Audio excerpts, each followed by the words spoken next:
Today I will show you a horror film from 2019, entitled Countdown. Spoilers ahead. Watch out and take care. A few young people can be seen sitting around a table at a house party. The girls talk about counting calories, so one of them shows an app on her phone for keeping track of your food intake. The other one wants to download it, but searching for that app she finds another one called Simply Countdown. The others asks about it and she reads the description, which states that it can tell you exactly when you're going to die. All of them, except Courtney, want to make a drinking game out of it, with the one with the least to live will drink everything that's on the table. Courtney reluctantly does it too and accepts the terms and conditions. They go around the table and everyone gets 60 to 30 years of life. Courtney looks upset as she shows them that she only has 3 hours to live. The rest make fun of her and tell her that she has to abide by the rules of the game and drink, when her boyfriend Evan comes over and drinks instead of her. Later, the two of them are going over to his car. He's visibly drunk. When they enter, she asks him to walk her to her house and not drive home, but he doesn't want to. She gets out and starts walking, while he tries to convince her to come back in, and when he doesn't succeed, he dives off angrily. Courtney gets a message from the app, saying she's broken the user agreement. As she continues walking, it looks like somebody is following her. The app says she has less than 2 minutes to live, prompting her to run into her house, as the app continues to blare on her phone. She powers it off. Courtney walks into the bathroom and becomes increasingly paranoid, so she checks the shower curtain. Then she goes to drink some water, but hears the curtains move again. She turns around, but something grabs her from above and drops her on the shower, breaking her head. She dies when the countdown timer runs down to 0. Meanwhile, Evan was in a car accident and the passenger's seat where Courtney was supposed to be is completely trashed. Quinn can be seen exiting an elevator, rolling a nurse's cart through a hospital. She walks into a room, discovering that one of the patients hasn't finished his lunch.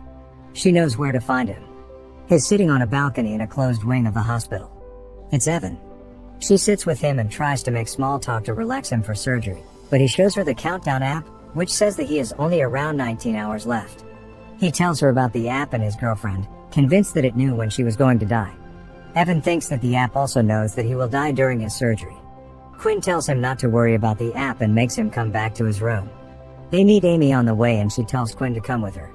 The hospital staff surprises her with a cake because she passed the nurse's test. As they're sitting and eating cake, Quinn jokes about the app and some of the others have already heard about it. They laugh about it when Scott gets more than 50 years to live, and so does Dr. Sullivan. Suddenly, a man walks in carrying a woman that's overdosing. The doctor checks her right there on the floor and Amy tells Quinn to bring the kit with the drugs to counteract what she's taken. Amy administers it to the woman and she wakes up. Later, Quinn is leaving work when she gets an ad for the app. She downloads it and enters her information, agreeing to the terms. The app tells her that she has little over 2 days to live. Suddenly, Dr. Sullivan walks into the elevator and flirts with her, but she tries to let him off easy. That night, Quinn is at home finishing her nursing documents when she runs into a problem. She calls Scott to ask for help and he tells her that she'll need to enter the information from her birth certificate. Quinn doesn't have it with her, but she knows where to find it. She goes to get it from her parents' house. Once there, she sifts through her mom's papers and finds it on the bottom of the pile. Something moves in the closet behind her, and when she opens it, she finds her sister Jordan there, along with her boyfriend. He puts his clothes on and leaves, but Quinn scolds her sister about it. Jordan is angry with her for parenting her and not coming over to see her more often after their mom died. Quinn goes to her room to apologize and tell her about finishing her studies, when her father wakes and comes to greet her. He's happy to see Quinn and asks her if she wants to come with them to visit her mom's grave one day. The next day, Evan is preparing for his surgery and sees that he has around 3 minutes to live. He leaves the room and the app pushes a notification on his phone telling him he's broken the agreement. Evan sees a deathly figure behind him in the mirror, but no one's there in real life. He escapes to the stairwell, but it follows. The app continues to notify him of the countdown. Evan can't get out of the dark stairwell when he hears footsteps inside the stairwell. He uses the light on his phone, but can't see anyone downstairs. Evan looks up and thinks he sees Courtney, but it's something else and it's coming after him. His phone drops down the stairs and when the countdown reaches 0, he falls down too. A little later, Quinn comes to work and Amy informs her about Evan. She remembers the app and seems disturbed. Then Quinn goes to his room and when she sees her colleague packing it up, she tells her that she'll take over. She finds his phone and realizing she needs his fingerprint to open it, goes to see his body in the basement facility. Quinn tries to open his phone with his thumb, but because it doesn't work she tries again with his face. She opens his eyes and manages to open the phone finally, only to see the countdown has reached 0. Suddenly, his hand falls and touches her, so she drops the phone. When she picks it up, his head is turned and he's looking at her. She puts the body back inside the freezer. Quinn checks her phone to see that she has less than 2 days to live and the countdown time is at the same hour when she'll meet her father and sister at her mother's grave. She calls her dad and cancels their plan. The app sends her a notification that she's broken the user agreement when there's a figure in the room she passes. She comes back and no one's there. Suddenly, Dr. Sullivan scares her. He asks her to help with a patient, but she has trouble with a machine. She wants to leave and he stops her trying to awkwardly comfort her. The doctor makes another advance on her and she declines, but he keeps going. When she pushes him off, he pseudo-apologizes, so she goes to find Nurse Amy and tell her about what's happened. Before she can say anything, the doctor calls for Amy and she doesn't get to tell her. The app flashes another notification. That night, Quinn tries to delete the app, but can't, so she searches for it online and finds information about Courtney. She watches a video from a girl ranting about the app, saying that she's seeing things like her dead cousin. Suddenly, the girl says her time is up, then she sees something, screams and drops her phone. The comments under the video say it's a fake, so Quinn relaxes a little bit and shuts her laptop, when suddenly she sees dead Evan. Her phone pushes another notification, so she breaks it, but it still shows the countdown. Quinn gets in her car and falls asleep there. Jordan wakes her up in the morning. The two of them go up to her apartment and her sister finds her smashed up phone, seeing the app and telling her she only has 1 more day to live. She jokes with her when she figures out the app and then asks to stay with her, because their dad went on a last-minute work trip. When Quinn refuses, Jordan storms out. The app beeps again and she scratches her finger on the broken screen. Later, she's in a shop, buying a new phone. Quinn opens it even before the guy can run her card. She gets a completely new phone and SIM card, so she checks if the app is there. When she doesn't see it, she goes to leave, but another notification arrives and the app is on the new phone as well. She asks the guy about the app and he tries to delete it, but can't. When she finally leaves, one of the other customers asks the store guy about the app. Quinn is in her car, checking the app which has continued to count down, then suddenly sees a deathly figure in her back camera. It can only be seen there.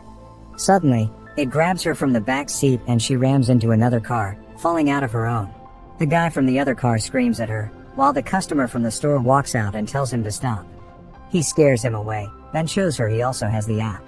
Later, they're seen in a bar, talking about it. She says they should find a way to see the user agreement for the app again and Matt tells the crazy guy in the bar to download it. They go over to him and when he reaches the terms and conditions page, Quinn starts reading them. It says that they have to accept their fate. The crazy guy still agrees to the terms and the app tells him that he'll live to 91. Quinn and Matt go to the hospital and speak to the priest. They ask him what he knows about demons, but he says that he doesn't believe in them and sends them to someone else. Before they leave, Amy asks to talk to Quinn. Matt goes to the restroom. Someone wants to get inside his stall and he sees a barefoot child under the door. As he's washing his hands, he hears someone crying in one of the stalls and when he goes to check, he sees the barefoot kid again, walking through the stalls like there's nothing in between. It stops at the last stall. The lights go out and Matt goes to check the stall. There is nothing in there, but something appears behind him and calls his name. It attacks him and when the lights come back on, it isn't there anymore. Meanwhile, Amy takes Quinn to a meeting with HR and Dr. Sullivan. He says that she was the one to corner him and not the other way around. The man from HR says that she'll get suspended when Quinn starts explaining her side of the story. Amy confronts her, but Quinn storms out. Matt is waiting for her and he doesn't tell her what's happened. He keeps hearing the voice of the thing that attacked him. They walk into a church looking for the man the other priest told them about. They find him in his office. He's super excited that they ask him about demons and immediately thinks of an ancient story. In it, a prince gets a scroll from an old gypsy woman, foretelling the exact hour in which he would die. She heeds him a warning that he mustn't use the information to alter his fate. But the prince still does and goes back to the gypsy, telling her that death is after him. She tells him that it's not death, but a demon that will torture him until the moment he dies as the scroll foretold. He tells them to find someone to hack the app for them. They go to the store guy, Derek, for help and bribe him to help them. He knows the app and makes fun of them for believing it, but he still hacks it for them. The code for the app is in Latin. They also find the countdowns for all the people using the app inside the code, including Derek's. He changes all the parameters for his countdown, then looks for Quinn when they find her sister's countdown too. Her clock is almost the same as hers, so Derek changes it. Jordan sees the change on her phone, but the woman who's watching her takes her phone. Matt and Quinn thank Derek for changing their countdowns as he's driving away. Then Quinn asks Matt to stay with her that night. They are getting ready for bed and even leave the lights on because they're still sacred. Matt tells her a story about his dead brother and she tells him about her mom. They were both bad to them before they died. The two of them are sleeping in the bed when the lights go out. Quinn hears something in front of the room and tries to wake Matt up, but the demon is the one in bed with her. When the real Matt takes off her covers, the demon disappears. The app still goes back to their original countdown. Quinn remembers her sister's countdown. Meanwhile, Jordan hears her phone ring in the old woman's room and goes to get it. She sees that her countdown has changed when something appears in front of her room. Jordan goes to check it out and the lights go out again. She goes back into her room and closes the door, but when she turns around the door is open. Then, she hides under her bed and hears her mom calling to her, asking for her sister. Something pushes her bed aside and suddenly, her dead mother appears. Jordan runs to the front door and Quinn and Matt are there. They go to see the demon priest again. He reads the code in Latin for them. It's a curse that he can find a way to break and lift from them. He thinks that if they can keep one of them alive longer than what the app says, the curse will be broken. His plan is to hide in a blessed circle of salt long enough to keep one of them alive, so that they can lift the curse. Quinn mixes the salt with paint and as they are laying it on the ground, the priest blesses the salt. The circle is painted on the floor when they check Matt's countdown timer. He steps aside, panicking, but Quinn kisses him. The lights go out and all of them get inside the circle. As the demon approaches, the priest is praying. The demon appears behind them, but it can't get inside the circle. The priest tries to vanquish it back to hell when the app starts blaring. Suddenly, a toy robot reaches the circle that only Matt can see. His brother appears and lures him out of the circle. The demon grabs him and drags him away. Quinn runs after him, but as she reaches Matt, a car hits him and he dies with a countdown. Jordan is hurt, so Quinn takes her to the hospital. As a doctor is taking care of her sister, one of her colleagues tells her that she knows what happened with Dr. Sullivan and that she will be with her if she goes after him. They hug, but Quinn sees the doctor talking to her sister and goes over there. She thanks him, but has some kind of plan for him. Jordan tells Quinn that their mother's death was her fault and not Quinn's, but she says it's none of their fault. The two of them reconcile and Jordan says that at least they will spend the last minutes of their lives together. Quinn doesn't think they will die because she has a plan. She goes into Dr. Sullivan's office and apologizes to him, manipulating him. He sees right through her and asks her what she wants. She says she wants her job back and tells him to follow her into the closed wing. Moments later, the doctor walks in and looks for her around the closed wing, finding pieces of her clothing on the ground. Quinn is playing a game with him. Suddenly, she hits him with a wrench and wants to inject him with morphine, when Jordan shows up and stops her. The demon drags the doctor away. Quinn thinks that if she kills him before his countdown it will break the curse, so she goes to find him. Jordan looks for her as her app shows her that she has less than 2 minutes to live. Suddenly the demon appears behind her. Meanwhile, Quinn is still looking for the doctor when she hears something. He knocks her out and gets ready to kill her, but she comes after him again. She chases him down, but the demon pushes her away and he escapes. Quinn gets another idea. Simultaneously, Jordan is being chased by the demon. She tries to hide from it, but her app gives her position away. A freezer opens and she goes over to investigate, when the demon grabs her and throws her through a window.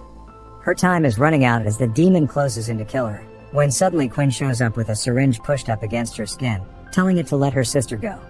Jordan begs her not to kill herself and the demon turns into her mother, diverting her attention.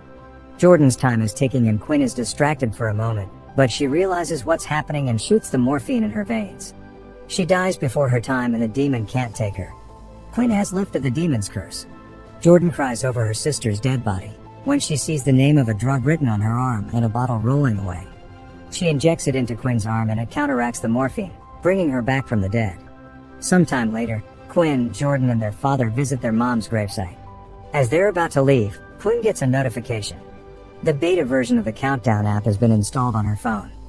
In an after-credits scene, Derek is seen on a date with a woman in a restaurant. His date is disappointed and goes to the restroom before they leave. Derek gets a notification from the app, counting his minutes down. The lights go out and a demonic sound can be heard, along with Derek's scream.